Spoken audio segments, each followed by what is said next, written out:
Сәлем достар, сіздермен бірге Дайреп және бұл оңай ақшаның екінші сериясы. Және бұл серия өте қызық болайын деп тұр, сондықтан дәл қазір лайк баста, әрі қарай видеоны қара. Көбісі Инстаграмда қалай көп ақша табуға болатынын білмейді. Оңай ақша. Ендеше кеттік. Бірақ ең алдымен керекті инструменттер. Бірінші керек зат бұл Gramblr. Бұл программа арқылы компьютермен Инстаграмда пост шығаруға болады. Ал егер сіздер соткамен жасап отырсаңыздар, онда бұл программа сіздерге керек емес. Екінші бұл накрутка жасайтын адам. Ол адамға ссылка төменде. Үшінші керек зат бұл Bloom App, Mass Following және тағы осындай сіздерге көмектесетін заттар бар. Ал енді іске кірісеміз. Инстаграмда аккаунт ашамыз. Ашқанда басқа бір аккаунтқа ұқсатып ашыңыз. Обязательно тек видеодан тұратын контент жасауыңыз керек. Мысалы, приколы, цитаты деген сияқты. Мен Twitch деген стрим жасайтын площадкада болатын приколдар туралы шығарамын. Дәл осындай контент жасайтын аккаунт уже бар.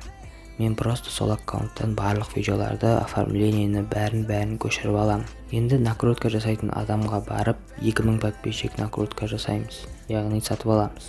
Содан соң біз көшіріп жатқан аккаунтқа барып, сол жақтан барлық постын алып өзімізге аламыз. Пост салғанда хэштег көп жаз, гео көрсет, сен 100% рекомендацияда жүретін боласың.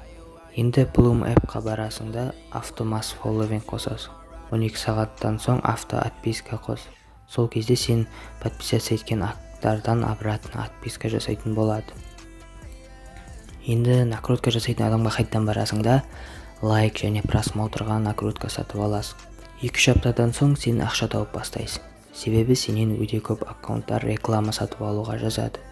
Главное, оларды алдап кетпе. Ал егер бір тиын да таппай жатсаң, берілме. Бастаған ісіңді тастама. Рекламаға бағаны өзің қалағанша қой, бірақ қатты өсіріп жіберме. 2 аптада менің ашқан аккаунтымның статистикасы.